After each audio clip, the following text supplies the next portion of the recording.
శ్రీ గురుచరిత్ర అధ్యాయం 32. శ్రీ గణేశాయ నమః. శ్రీ సరస్వత్యై నమః. శ్రీ గురుభ్యో నమః. బృహస్పతి ఉపదేశించిన శ్రీ ధర్మాలను సిద్ధయోగి ఇంకా ఇలా వివరించారు. బృహస్పతి ఇంకా ఇలా చెప్పాడు. దేవతలారా, సతులకు భర్త మరణించినప్పుడు భర్తతో సహగమనం చేయడం ఉత్తమం. కానీ భర్త దూరదేశంలో ఉన్నా, ఆమె గర్భవతి అయినా, లేక ఆమెకు పాలు త్రాగే బిడ్డ ఉన్నా అప్పుడు మాత్రం సహగమనం చేయకూడదు. అటువంటి స్త్రీ యావజ్జీవితము విధవా ధర్మం పాటించినా కూడా ఆమెకు నిస్సందేహంగా అలాంటి ఫలితమే వస్తుంది. విధవా ధర్మాలు కూడా ఎంతో పుణ్యప్రదమైనవే. ఆమెకు జుట్టు తీయించుకోవడం ప్రధాన కర్తవ్యం. లేదంటే ఆమె జుట్టు అనే త్రాడుతో భర్తను కట్టివేసిన దోషం వస్తుంది. గతించిన భర్త కూడా పతితుడు అవుతాడు. అప్పటి నుండి ఆమె నిత్యము తలస్నానము, ఒక పూట భోజనము చేస్తుండాలి. అది కూడా స్వల్పంగా తింటే మరింత శ్రేష్టం. ప్రాణాలు నిలుపుకోవడానికి ఎంత అవసరమో అంత మాత్రమే తినాలి. 3 రోజులకో, వారానికో, లేక పక్షానికో ఒకసారి చొప్పున యథాశక్తి ఉపవసించడం కానీ, లేకుంటే చంద్రాయణ వ్రతం ఆచరించడం కానీ ఎంతో శ్రేయస్కరం. పాడ్యమి నాడు ఒక ముద్దతో ప్రారంభించి శుక్లపక్షంలో తిరిగి ఒక ముద్ద చొప్పున పెంచుకుంటూ వచ్చి పౌర్ణమి నాటికి 15 ముద్దలు తినడం, అటు తర్వాత చంద్రకళలను అనుసరించి మరలా తగ్గించుకుంటూ రావడమే చంద్రాయణ వ్రతం అంటారు. ముసలితనం వల్ల కానీ, రోగం వల్ల కానీ ఇలా చేయలేని వారు 2వ పూట పాలో పండ్లో యావజ్జీవితము సేవించవచ్చు. మంచం మీద నిద్రించిన విధవ పతితో కలిసి నరకానికి పోతుంది. కనుక కిందనే పడుకొనడం ఆమె ధర్మం. తనకున్న మంచము, పరుపు పేదలకు దానమిచ్చేయాలి. రంగు చీరలు ధరించక తెల్ల వస్త్రం మాత్రమే ధరించాలి. భర్తకు ప్రియమైన వస్తువులను సద్బ్రాహ్మణులకు దానమిచ్చేయాలి. అభ్యంగనము అంటే తల్లంటి, సుగంధము, పూలు, అలంకారాలను, తాంబూలాలను ఆమె పరిత్యజించాలి. పితృయజ్ఞం చేయడానికి మగబిడ్డ లేనప్పుడు ఆమెయే నిత్యము తన భర్త గోత్రాదులు చెప్పి అతని ప్రీతి కొరకు తర్పణం చేయాలి. అప్పుడు తన భర్త విష్ణుదేవుడి రూపంగా ఉన్నాడని తలచి పూజించాలి. ఆమెకు కొడుకు ఉన్నప్పుడు అతని అనుమతి తీసుకుని మాత్రమే ఇవన్నీ చేయాలి. ఇలా వారి ఆజ్ఞానుసారం వైశాఖ మాసంలో జలదానం, కార్తీక మాసంలో దీపదానం, మాఘంలో నెయ్యి, నువ్వుల దానం చేయడం ఆమె ధర్మం. అలాగే వేసవి కాలంలో నీరు దొరకని చోట చలివేంద్రం పెట్టించాలి. విప్రులు రుద్రాభిషేకం చేస్తుంటే నీటితో నింపిన బిందె వారికి సమర్పించుకోవాలి. కార్తీక మాసమంతా యావాన్నమే తింటూ నక్తావ్రతములు ఆచరించాలి. ఆ కాలంలో ఆమె కంద, వంగ, తేనె, నూనె వాడకూడదు. మోదుగాకుల విస్తట్లో భోజనం చేయడమే ఉత్తమం. కానీ అరటి ఆకుల్లోనూ, లోహ పాత్రల్లోనూ తినకూడదు. ఆ నెలాఖరుకు ఉద్యాపన చేయాలి. ఆ సమయంలో నేతితో నింపిన కంచు పాత్ర, బాగా పాలిచ్చే కపిల గోవు, యథాశక్తి బంగారము, దీపమాలిక దానమిస్తే ఎంతో పుణ్యం వస్తుంది. వీటన్నింటిలో దీపదానం శ్రేష్టమైనది. శివునికి ఏకాదశ రుద్రాభిషేకము, షోడశోపచార పూజ చేసి తన భర్తయే నారాయణుడన్న భావంతో దీపమాలిక దానమిస్తే పూర్వ పాపం నశించి యశస్సు లభిస్తుంది. మాఘమాసంలో జలమే నారాయణుడన్న భావంతో స్నానం చేసి శివపూజ, అతిథి సత్కారము ఏమారకుండా చేయాలి.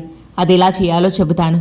వేద విధులకు పాద్యమిచ్చి అంటే కాళ్ళు కడుగుకొనేందుకు నీళ్ళిచ్చి, విసనకర్ర, పలిమల ద్రవ్యాలు, దక్షిణ తాంబూలాలతో కూడా నూతన వస్త్రాలు, ద్రాక్ష మరియు అరటిపళ్ళు, ఒక పాత్రలో పానకము దానమిచ్చి తన భర్త పేరిట వారికి ఆపోసనమిచ్చి వారికి సాత్విక ఆహారం తృప్తిగా వడ్డించాలి. వారిలో ఎక్కువగా బయట తిరిగే వారికి గొడుగు, పాదుకలు సమర్పిస్తే అనంతమైన ఫలితం ఉంటుంది. ఇలా ఆచరిస్తే సతీ సహగమనంతో సమానమవుతుంది. ఆమె భర్తకు కూడా పాపం నశించి స్వర్గం లభిస్తుంది. పతివ్రత అయిన స్త్రీ భాగీరథతో సమానము. ఆమె భర్త శంకరునితో సమానమే. కాబట్టి ఇట్టి దంపతులే లోకపూజ్యులు. బృహస్పతి చెప్పిన ధర్మాలలో స్త్రీలకు 2 మార్గాలు కనిపిస్తున్నాయి. ధైర్యం కలవారు సహగమనం చేయవచ్చు. కనుక అమ్మాయి, నీవు శోకం విడిచి నీకేది శ్రేయస్కరం అనిపిస్తే అలానే చెయ్యి అని చెప్పి ఆ యోగీశ్వరుడు ఆమె తల మీద హస్తం ఉంచి ఆశీర్వదించారు. వెంటనే ఆమె, యోగీశ్వర, మీరే నాకు తల్లి, తండ్రి, బంధువులు, వేరెవరూ లేరు. ఇంత దూరదేశంలో నేను ఒంటరినైనప్పుడు మీరు తారసిల్లారు. యుక్త వయస్కురాలైన నాకు వైధవ్యం ఆచరించడం కత్తి మీద నడక వంటిది. యవనము, సౌందర్యము కలవారికి ఈ లోకంలో నిందలు తప్పవు. కనుక నాకు సహగమనమే నచ్చింది. అదే ఆచరిస్తాను. నన్ను ఆశీర్వదించండి అని నమస్కరించింది. ఆయన ఆశీర్వదించి, తల్లి, త్వరలో నీ భర్తను తప్పక కలుసుకుంటావు. నువ్వు ఇంత దూరం గురుదర్శనం కోసం వచ్చావు. కానీ విధవసాన జరగరానిది జరిగిపోయింది. కనుక ఇప్పుడు సంగమానికి వెళ్ళి శ్రీ గురుని దర్శించి వచ్చి ఆడి తర్వాత కర్తవ్యం నిర్వర్తించు అని చెప్పి ఆ యోగీశ్వరుడు శవం తలపై భస్మం ఉంచి ఆమెకు 4 రుద్రాక్షలిచ్చి వీటిలో 2 అతని మెడలోను, చెవులకు ఒక్కొక్కటి కట్టి రుద్ర సూక్తాలతో గురు పాదాలకు అభిషేకించిన తీర్థం తెచ్చి ఈ శవంపై చల్లు. అప్పుడు సువాసినులకు, వేద విప్రులకు యథాశక్తి దానమిచ్చి తర్వాత సహగమనం చేయవచ్చు అని చెప్పి వెళ్ళిపోయాడు.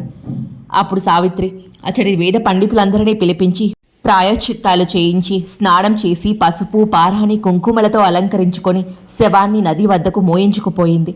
తాను అగ్ని పట్టుకొని శవానికి ముందు నెమ్మదిగా నడిచి వెళ్ళింది. మహాసౌందర్యవతి అయిన ఆమె అంత చిన్న వయసులో మహాలక్ష్మిలా అలంకరించుకొని సహగమనం చేయడానికి వెళ్తోందని తెలిసి గ్రామంలోని స్త్రీలు పురుషులు ఆమెను చూడ్డానికి కొన్ని వేల మంది వచ్చారు. వారిలో కొందరు ఆమెను చూచి, అయ్యో, ఏ సుఖము ఎరుగని చిన్న వయసులో ఒక బిడ్డనైనా కలుగక ముందే చావంటే కించిత్తు కూడా భయం లేకుండా ఎంత ధైర్యంగా వెళ్తోంది అని ముక్కున వేలేసుకున్నారు. కొందరు ఆమె దగ్గరకు వెళ్ళి, ఏమమ్మా, ఎందుకు వృధాగా ప్రాణాలు తీసుకుంటావు? పుట్టింటికి వెళ్ళి అక్కడ జీవించరాదా అన్నారు. ఆమె వారికి సమాధానం చెప్పకుండా దృఢ నిశ్చయంతో ముందుకు సాగిపోతోంది. మరికొంతమంది, ఆహా, ఈమె ధర్మవేత్త అయిన మహాపతివ్రత కనుకనే ధర్మం తప్పకుండా నడుచుకుంటోంది, స్త్రీలందరికీ ఈమె మార్గదర్శకురాలు అని కీర్తించారు. చివరకు అలాగే అందరూ నది ఒడ్డుకు చేరి శవాన్ని దించి చితిపేర్చారు. అప్పుడు సావిత్రి అక్కడకు చేరిన సువాసినులందరికీ వాయనాలు, సద్బ్రాహ్మణులకు దండిగా దక్షిణలు సమర్పించి వారందరికీ నమస్కరించి ఉత్సాహంతో అందరితో ఇలా చెప్పింది, తల్లులారా, విప్రోత్తములారా, ఇదే మీ అందరి వద్ద సెలవు తీసుకుంటున్నాను. నాకు దీపావళి పండుగ వచ్చింది. మా పుట్టింటి నుండి పిలుపు వచ్చింది. నా కన్న తల్లి అయిన గౌరీదేవి వద్దకు వెడుతున్నాను.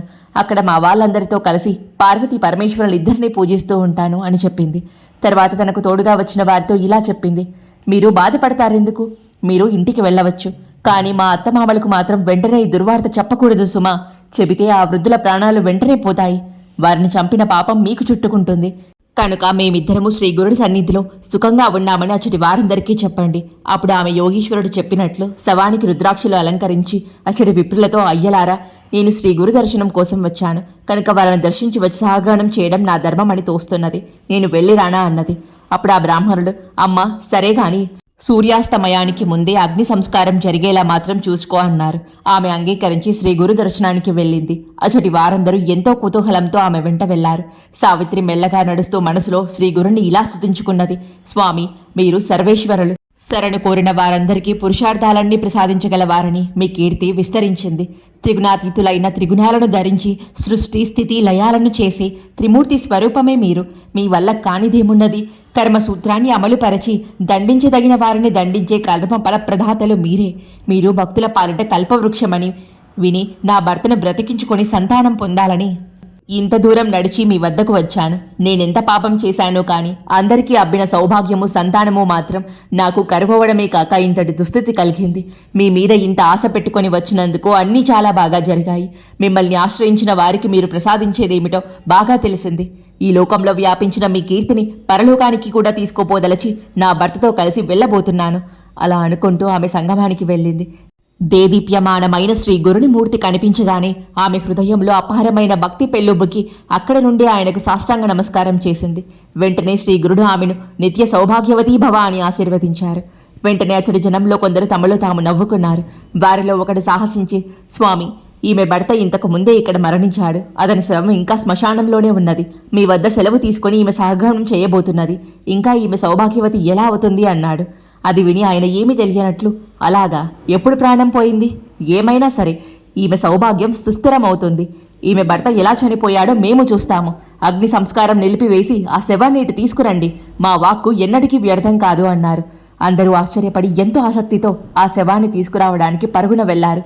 ఇంతలో కొందరు బ్రాహ్మణోత్తములు వచ్చి శ్రీ గురు పాదాలకు రుద్రాభిషేకం చేయనారంభించారు.